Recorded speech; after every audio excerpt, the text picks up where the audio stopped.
Good morning, good afternoon, good evening from wherever you're watching us across the globe. Also depending on what time you get to watch this video. Yani, it's been a long time. Paka karibu nisahau. I know you've missed me, you've missed us, but we are back again.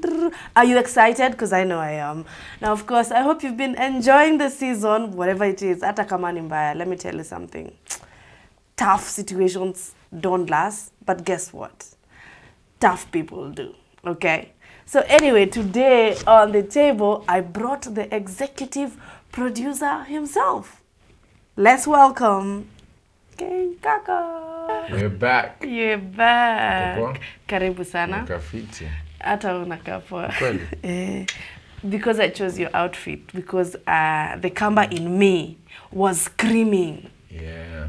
And In yellow or mustard? Mustard. Okay. I mean, mustard is a must add. Tofauti ni? Well, it's a hue of yellow, but the Mbona mustard. hizi colors zikuwa when you were kids? They were, but we were not that enlightened. They've The been colors there. not enlightened? No, we were not Okay. enlightened. Okay. Lakini karibu sana. Asante sana. Let me tell you, Mashujaa Day, uniwe na celebrate. Najua kwa Kweli? nini? Yeah. Niambie. You know, like, fight. You fought a battle that I was blessed to watch. You know, like wase wengi wanaiona from a lens, from the small videos we've been, sharing. And I'm glad it never got out there, like when we were going through it, because that's not what we wanted. And especially you being that very private person, you didn't even tell your friends that you were sick. But hebu kwanza salimia watu. Niajose. It's been a while. Just being here, manze, is a blessing. It's been a tough journey, tough season, dark place, dark space. Yeah.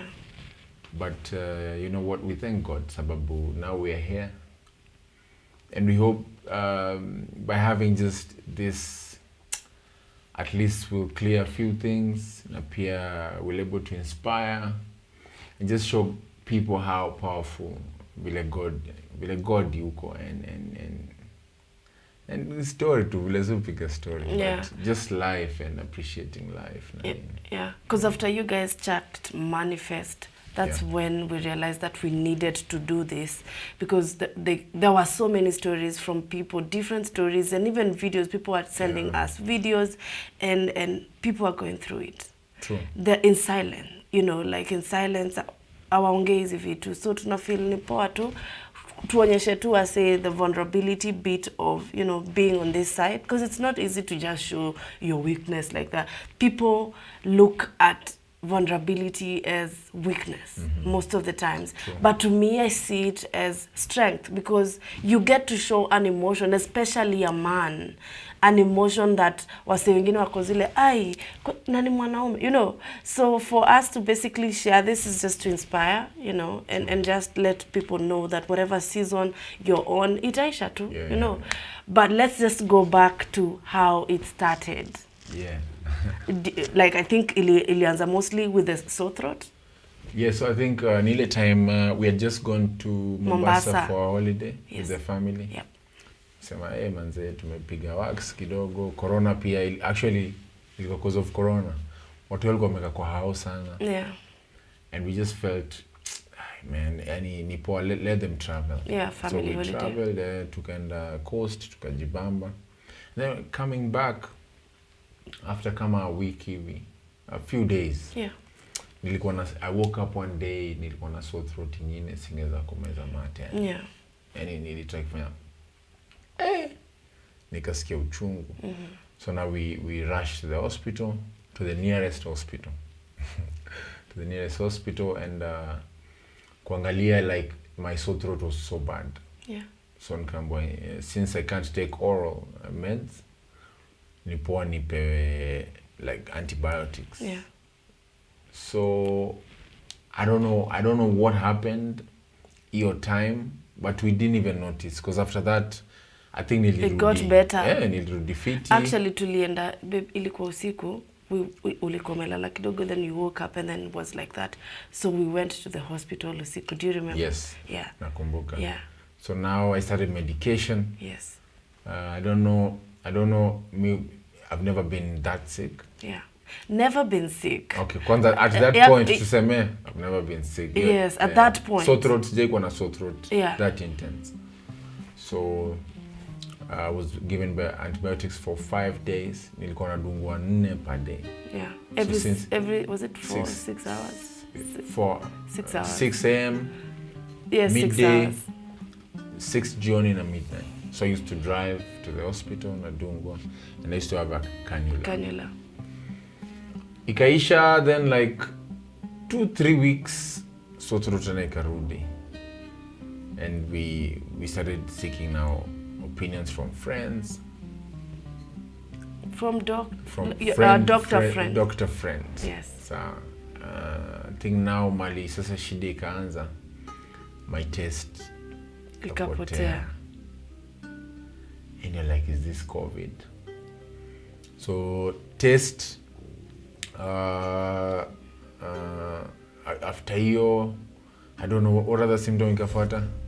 Mi nakumbuka tu hiyo, like the constriction of your that throat. Was later on. That was later. So yeah. I think test kwanza was lakini nikasema, but then your skin was super like smooth. Skin yangu ikija kwa smooth, like abnormally smooth. But what we didn't realize ni kwamba I was losing weight. Yeah, until it happened, like ukaanza kuvaa nguo. Yeah. Sasa nikivaa trao naona hii trao skuzi nikifunga iko na ma pleats. Nikifunga iko na ma pleats na acha nitafute trao ingine. So now my lips, and then you started coughing. I started coughing. Like cough lakini ilikuwa for like a week, like 2 weeks. Yeah. Ikaisha. Started sweating at night. Wacha nikwambia the sweating bit. The sweating bit, we were changing pillows like after every day, babe, hata usiku. Because umejaza maji, t-shirt ni imeloa like my literally. So I wake up.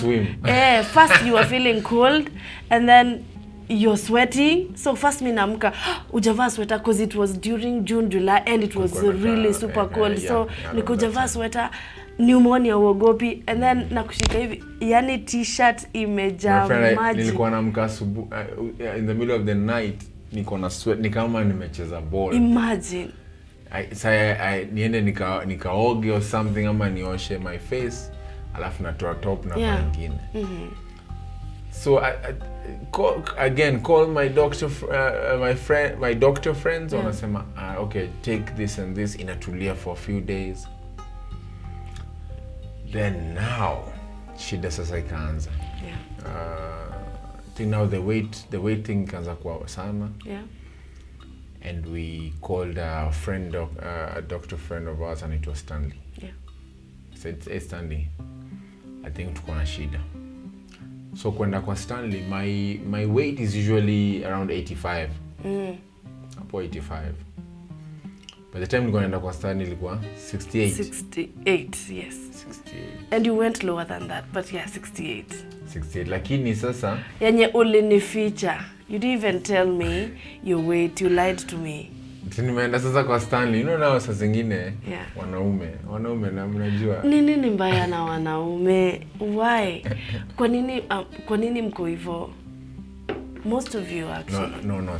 So let me tell you. Mimi as a person, naonanga labda I'll solve it next week. I'll solve it kesho. And I need to protect you. By not telling you the truth. Sijui kama ina make sense. The truth. See the truth. Unacheki? It's my truth. So, you're guarding me against. There's a good lie.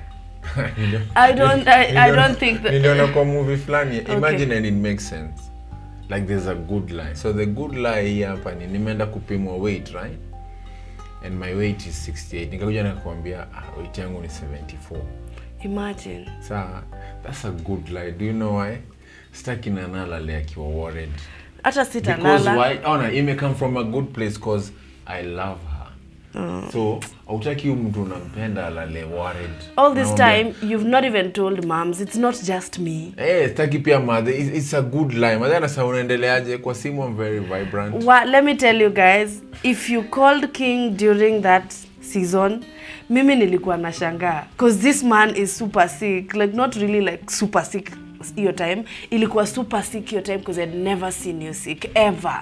So when you got sick, nilikuwa naona okay, this is the worst it's gonna get. I mean, and then every 2 days 3 days inanichali like kile nilikuwa najua inachallengewa, like naona okay, you know inaenda kuisha, lakini unaona every week inaenda, because I used to have like my lips were very red, and then I used to, and your tongue, and my tongue, yani mouth yangu ilikuwa imekatika hivi, cracks imekatika yani, and you ukigoogle unapata unaambiwa ni kama utadai, yani unadai next week.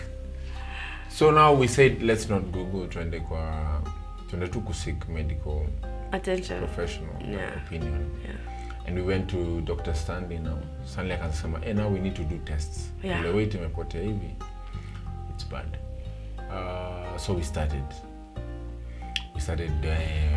TB.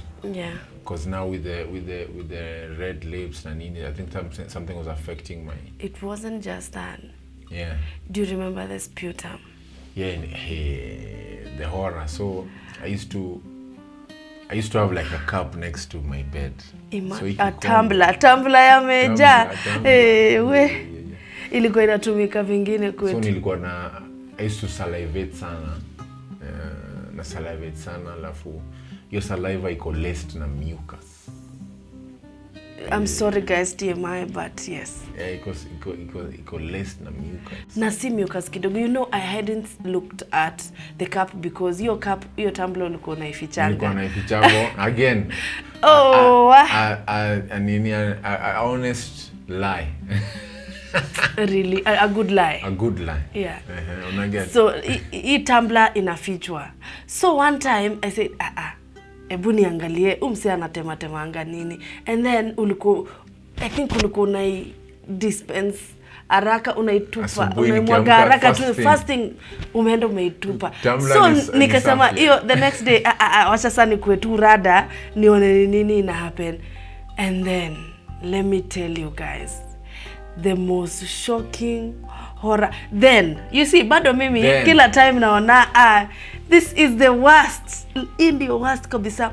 Wacha nione akitema, because now ilifika time imekuwa too much. So hata akuwa na kohoa first, by the hiyo time huko unakohoa, you just did and then ikatoka like sputum yellow green, inatosha na mob. Yani in a day that cup would be filled, a 500 ml tumbler, my friend. And then you had another one in the car for just nilikuwa na nyingine kwa gari. Hapo kando ukidrive nini, ukilemewa una nini. So now I'm asking my akina Stanley, akina Agre, they're like, tutasikia kitu kaa hiyo. So now with the test tukaanza. So we started with the TB. No, HIV. So we did HIV. Yes. Tukaondoa hiyo, it's out, negative. Okay. So tukafanya the next one was TB, ndio? Yeah. Kwa sababu now according to our Google research tukaambiwa if Dr. Google. Dr. Google anasema if 10% of your weight and more ikipotea, unaweza kuwa una suffer from these diseases, either HIV, diabetes, cancer, TB. So tukasema acha tulistizo vitu tuanze rule out. So now we did HIV negative. We did diabetes. No, we did so Stanley akasema we need to do TB. Kwa sababu if now it's affecting here na uko na hizo.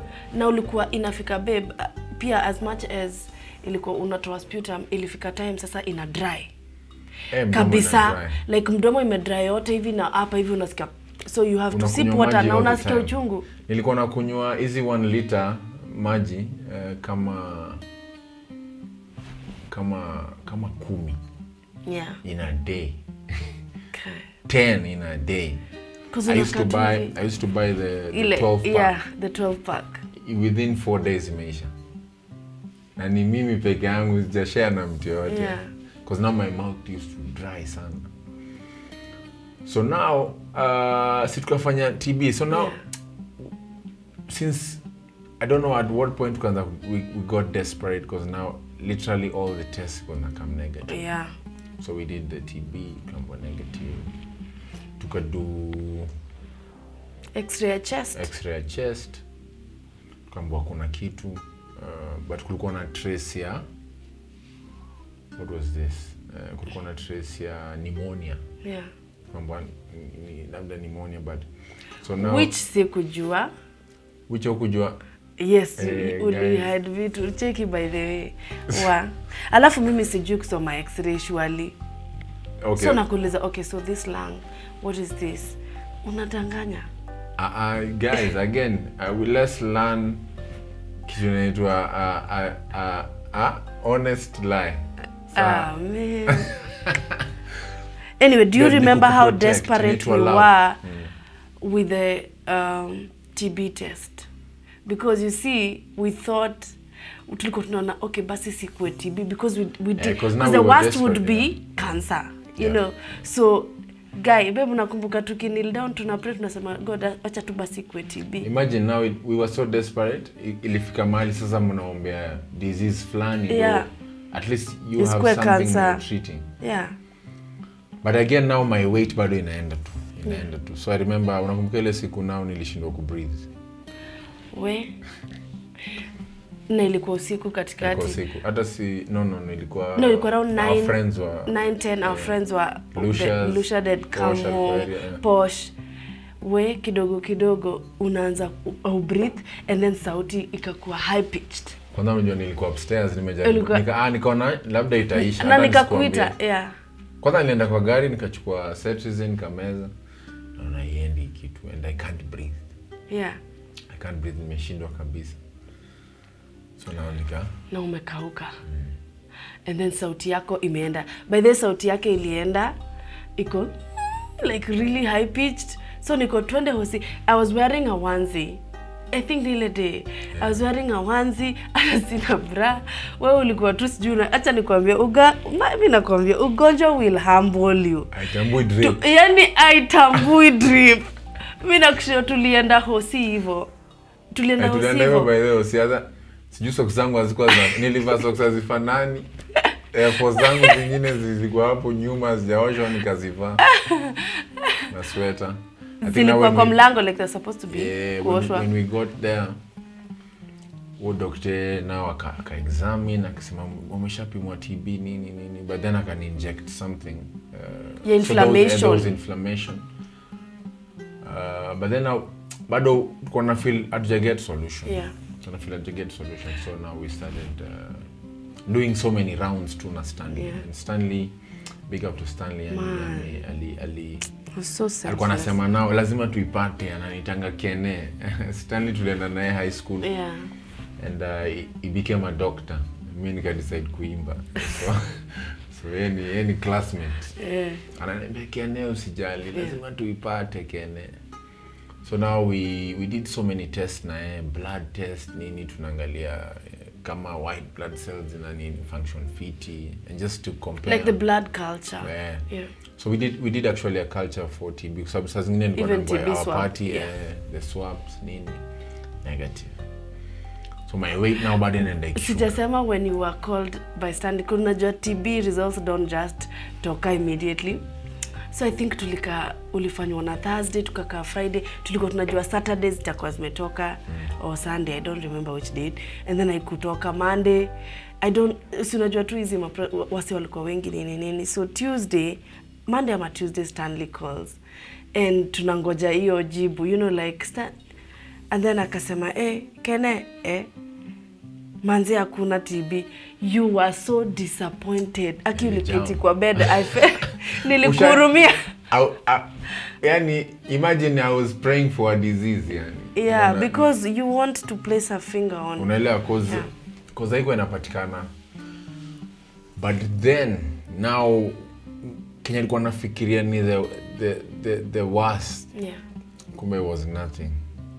What was coming now was now The worst.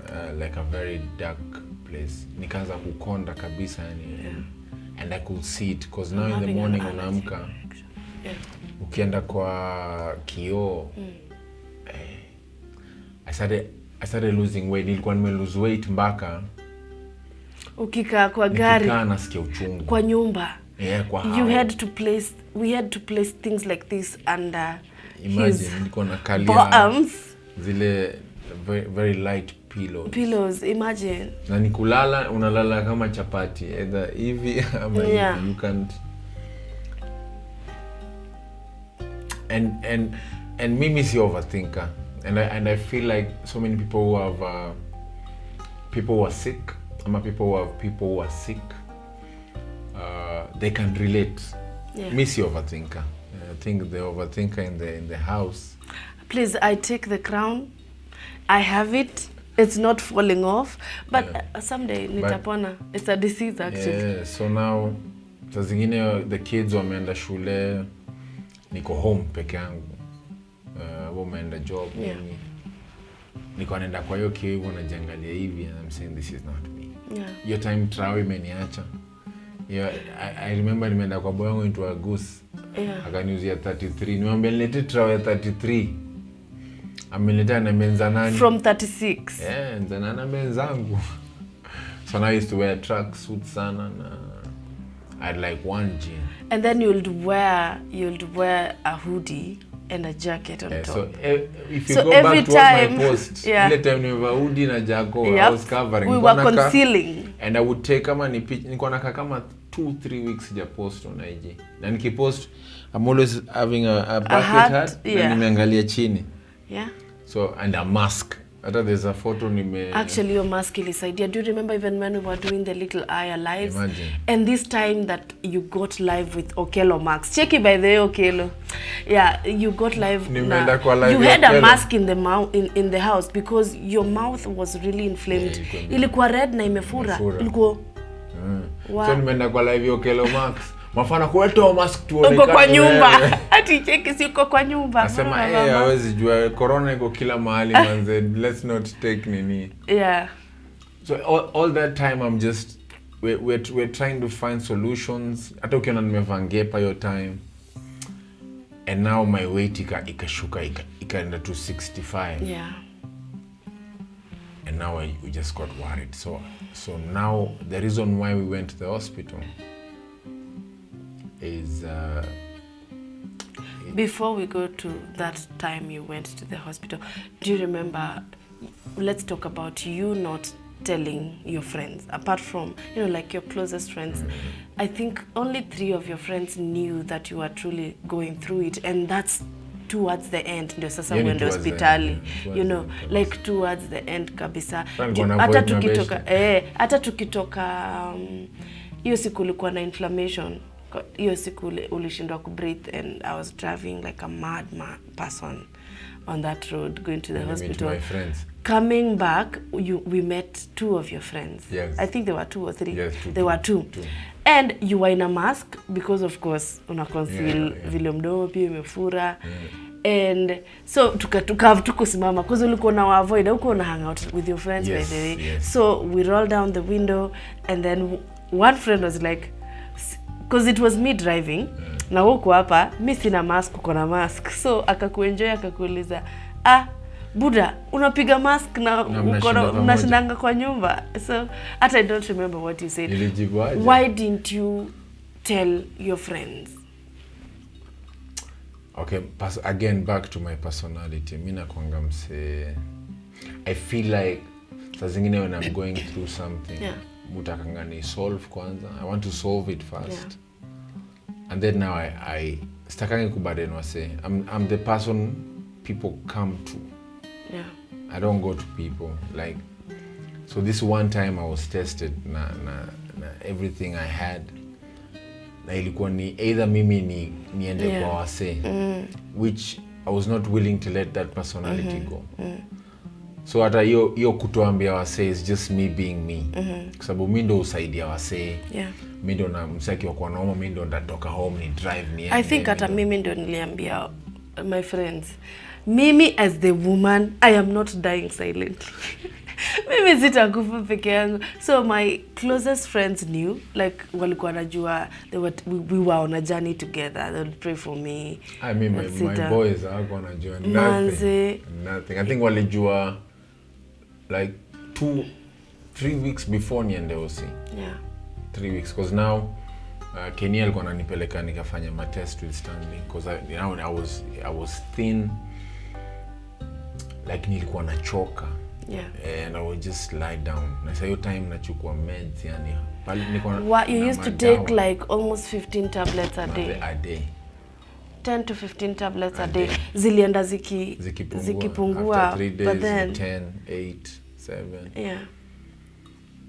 But then now Kenya tu naweza sema ni now the overthinking part ni I started now nika come to terms. Unajua initially when unapitia such a thing you're worried but you can't show it. But then inafika mahali now nika come to terms kwamba I'm not okay.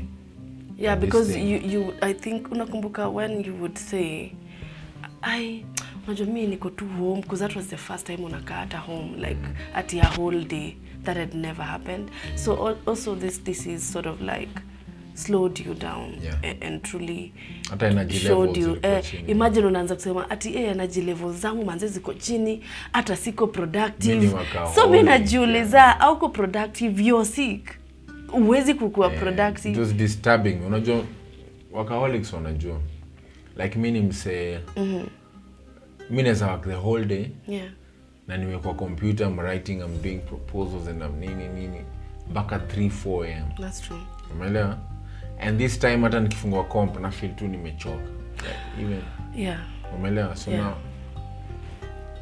ikafika point tuna what were your thoughts at that point where uliona okay, let me come into terms, apart from you coming into terms with what was happening? Thoughts zako zilikuwa what were you most scared about? I think kwanza tu before the scary bit ni like there's a day nilienda kwa kioo and I looked nikasema huyu ni nani man, like I could not even recognize myself. Yeah. Singeza. And I got worried. And the scariest bit was you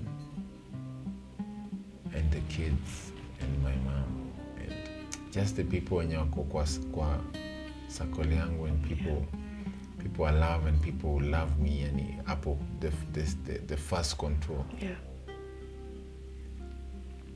And the fact that I could nimejaribu. You fought, but ilifika time hata ukuli sasa, you know. But you're being administered drugs haukuli. And nakumbuka nikikasirika and I sat on the bed by the way tulikosana. I was like, listen, hata kama haukuli, hata unapewa dawa, yes, but guess what? Hii dawa itakusaidia if you're not eating. And I remember just having that conversation with you and somehow ukaanza I think pia ikaku hit like you need to also fight harder. Like as much as you are fighting, you needed to fight harder. We had a lengthy conversation, you remember? Yeah. And uli fight by the way. No, that was before niende hospitali. Hiyo ilikuwa before. Naongelea before. Mimi bado sijaingia hospitali because first I think the most scariest bit, there's a day nilikuwa tumelala and then I woke up. Mimi sina kawaida, I wake up uko usiku katikati mara mingi because I have to go and check on the kids and insomnia again, and also the fact that I had too much on my mind concerning you know. So I looked at you sleeping. By the way, you used to sleep a lot. I looked at you sleeping and ilikuwa ni kama mtoi. Ushaona like bed iko flat na uko.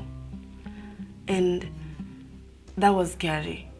And ile kitu sasa ikani click, okay, by the way, things are really getting thick.